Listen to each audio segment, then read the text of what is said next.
Praise the Lord. Aigi ming chingkheng ba horongbam ngasigi yaifaraba fajaraba Ningol Chakouba gi yaifaraba numit asida aigi ichil inaw sing amadi aigi ichan iche khwai mayambu ibungo Jisu Christ gi mingda Ningol Chakouba gi yaifaraba paujel pijari ngasi mapu ibungo gi wahai ichi inaw singda share tawjage maru oina aikoi gi ichan iche oiriba aikoi gi nupi singda dedicate tawba message ama yang semjabani ngasi se madudi nupi sing ase church ta tuminna leifam thok pra haibasine. Should women remain silent in church haibasine? Nupi sing se church ta tuminna leifam thok pra Bible na kari hairi sigi matang da aikoi isa isa gi mota di kanglup khara mana nupi sing su wangang ga dabani Kanglup khara amna nupi sing di tuminna leigadabni kok lu kok kupsallaga tuminna leigadabani haibam su lei aduna mai gi mot yamna lei adubu maroina Bible na makhoi gi matang da Bible na sigi matang da nupi sing se church ta tuminna leibam thokpra natraga thokta bra haibana chingba sigi matang da Bible na kari hairi haibase khoi yengminasi maroi badi mapui bongi wahaina kari hairi haibasini khoi yengminaga dori base nang aigi opinion da chaloi si haibasini chinaw sing ahan da mapui bongi wahai de ya pajarake paukhon chatpa singi thabak pandup ama habidi Acts chapter 1 verse 14 na kari hairi haibase khoi yengminasi Acts chapter 1 verse 14 na haibase makoina nupi sing Jisu gi mama Mary amasung mahaki machil manaw singa loinana tattana isorda haijanaba pulammi nupa khaktana te ko se ga Bible na punba haibase nupi sing su yauna makoi mayam Mary gi mama yauna mayam pulammi haina haibne sei sida aduga makhata na Acts chapter 2 gi 4 sisu kari hairi ge yengminasi pakhon chatpa sing gi thabak ki padup ani gi pada mari se kari hairi haibase jengminasi verse 4 da sumaina hai maduda makoi pumna mak thawai aseng mana thaladuna thawai duna makoi bu ngalhan bibadugi matung inna atop lon ngangba haure sidai sida haibase makoi pumna mak thawai aseng mana thaladuna hai makoi pumna mak haibne sei nupa khakta da thawai aseng mana thalaga makoi na lon atopa ngangi haibanate makoi pumna mak nupi nupa yauna pumna mak ni haibasine chi nausing asi khakta nate makhata na muk pasi pandup anigi pada tratre chi choi khoi yengminase pada tratre ta sumaina hai isorna hai aroiba numitta aina tawgadaba adu asini aina mi khudingi mathakta aigi thawai haithagani makhoigi machanupa amasung machanupi singna aigi wa haidokani machanupa amasung machanupi singna aigi wa haidokani ana hairi ko seisida nakhoigi naha oiba singna uhanbiba phangjagani nakhoigi ahal singna mangani maruoina seisiga aina haijaning badi nakhoigi machanupa amasung machanupi singna Ishwargi wa haidokani haibane nupa khaktana haigadaba nate se nupi su yaudna hai maruoina seisida mapu ibungi wahai se ekhoi ichanupa amasung ichanupi singna haigani haidna mapu ibungona already lauthok laga leikhre asigi prophecy se new covenant gi matamda oigadaba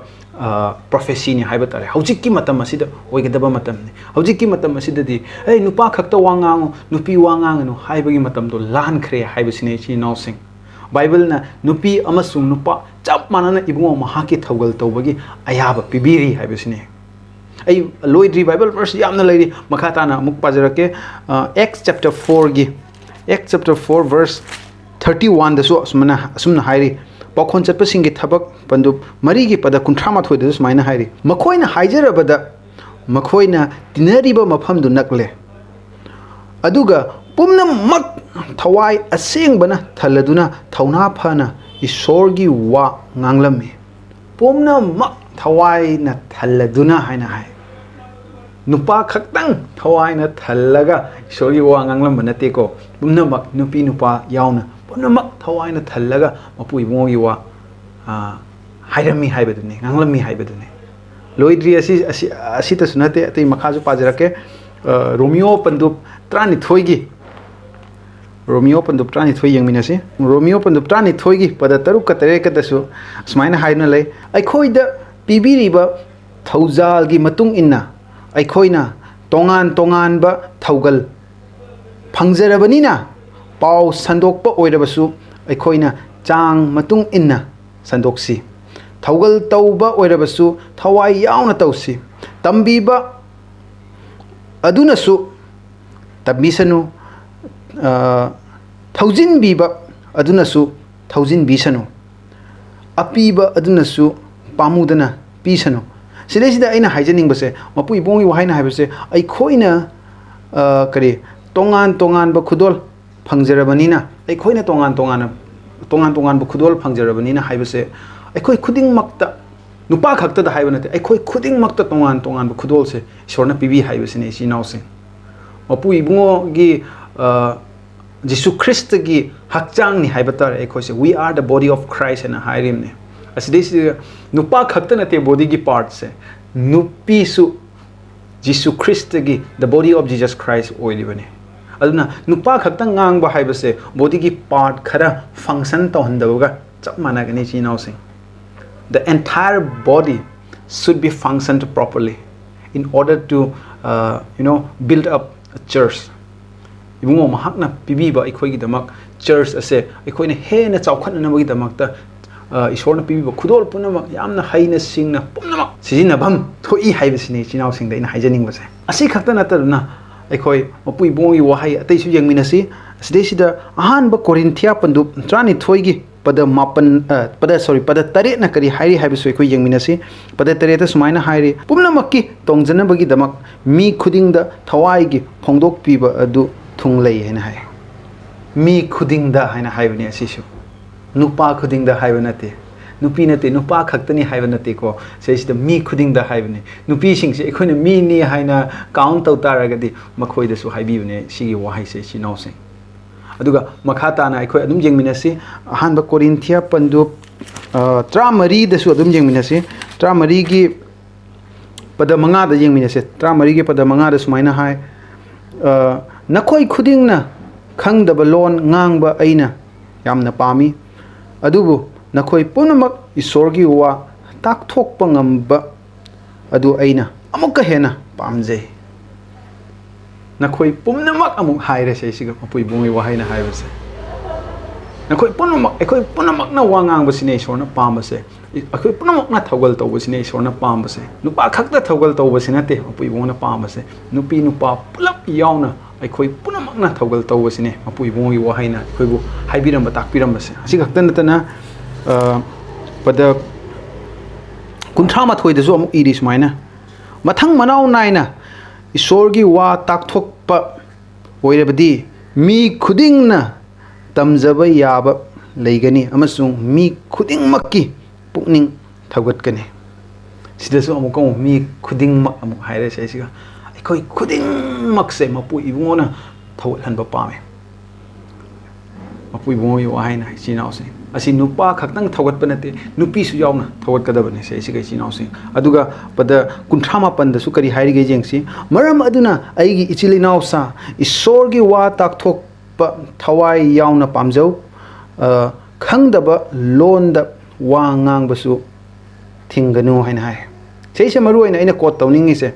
ꯑꯩꯒꯤ ꯏꯆꯤꯜ ꯏꯅꯥꯎꯁꯥ ꯍꯥꯏꯅ ꯍꯥꯏꯕꯁꯦ ꯏꯍꯥꯟ ꯍꯥꯟꯕꯗ ꯏꯪꯂꯤꯁꯇ ꯍꯥꯏꯇꯥꯔꯒꯗꯤ my dear brothers and sisters 하이나 하이버거 my dear brethren khata haideo brethren 하이타라가디 khara nuparom oina hena chatle adu seisida haibasidi my brothers and sisters 하이나 하이bne nupi su jawebako aigi ichili naw singda haibase aigi si naw nupa khata nate nupi su aigi si naw yawribne aduna is talking about brothers and sisters nupi sing su yawe aduna asdeisida mapui bungona ikhoda takpiyuse nupi su nupa su yauna punna thawgal tawbase mapui bungi apamane asdeisida bible verse mayam amasu leiri ateisu loina pa taragadi matam se yamna sangna changrani asdeisida isa isana self study tawge hai taragadi ahanba peter su dum pabiba yani ahanba peter pandu mari gi padatara 1 Peter chapter 4 verse 10 nasu aikoi khuding mak ki matang da yam phajana panduna lei 1 Peter chapter 4 verse 11 da su adum panduna lei adu khakta natana Acts chapter 21 verse 9, Romans chapter 12 verse 6, Romans chapter 16 verse 1, Romans chapter 16 verse 3, Romans chapter 16 verse 12, aduga ahanba Corinthians chapter 12 verse 11, verse 27, aduga ahanba Corinthians chapter 14 verse 27, 29, 39, anisuba Corinthians pandu manga pada tratret, aduga Galatia pandu ahum pada kunipan, ahanba Peter pandu ani pada mapan, list se loiba nairaroi yame mapui bungoi wahi sina akhoi thawal se nupi khakta nupa khakta nate nupi su yauna tawgadabani haibagi matang se yamna sengna mapui bungoi wahi sina takpiramba lei adu wi chi nau sing akhoi gi pungning da hojik khalam dorib se mi khara mana phare adu itaragadi ahanba Corinthians pandu tramari gi pada kunthra manga da di hairi nupi sing tumina leisano aina maru oina ahanba Corinthians pandu tramari gi pada kunthra mari da gina kunthra manga akhoi jeng matamda adu da su khara hairi ga lei nupi sing wa ngang da sano tumina leisano haiduna adu khakta natna ahanba Timothy pandu ani gi pada trani thoi da su pallaga lei nupi sing tumina leisano aina church da asi kari gi oigani haina khanje aina chinau sing da request tawjaning basidi Bible verse shorgi wahaina yam sengna Bible verse mayam ama yawre taragi mathakta leire kun gi mathakta bu leiram ngani asidei sida haibase ekoi thawgal se pulap tawgadabne nupi nupa yaw kha nupi nupa khaida bida patana tawgadabani haibase asimde ko yam senge haibase adubu Bible verse ani khakta polna asumna nupi sing de tuminna leisanu haibase kari maram gi oigani haibase ekoi meditate tawraga prayer tawminaraga asina achumba oitaragadi ngasai hai khriba mayam do loina contradict chalani ba loina aran mangakta oirani ba adubo akhoi gi Bible sidi mapui bu yu wahai sidi aran ba yaude masidi 100% true unfallible haiba tare turaroidaba lalaroidaba mapui bu yu wahai adu oitaragadi sida palliba ahanba Corinthians pandu tramari gi pada kunthra manga aduga ahanba Timothy pandu ani gi pada trani thoinda nupi na tumin leisano haina hairibase karamba context ta hairiba no haibase ekoi khangminaba machange chinausi panjakhra Bible verse ani sigi maramna ekoi doctrine sagal loisibako anuba doctrine ama semoisi ekoi gi church ti nupi na wangang ba yade kaina adugumna mapu ibungogi the body of Christ ekoi athingba thamoisi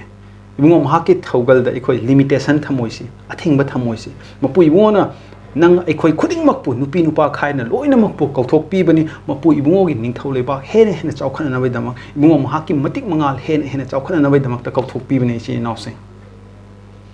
ai hak mathangi video da amukam yam mayak seng na semjarake video ase yamna sangani hujik panjakhra Bible verse ahanba Corinthians pandu tramari gi pandra kunthra manga na hairi base karino hai base chap chawa video ma e athu matamda next video da semna bahona jarake adu khaktana tana ahanba Timothy pandu anigi pada trani thoi gi matang da so ai soidana ano video ma semna na bahona jarake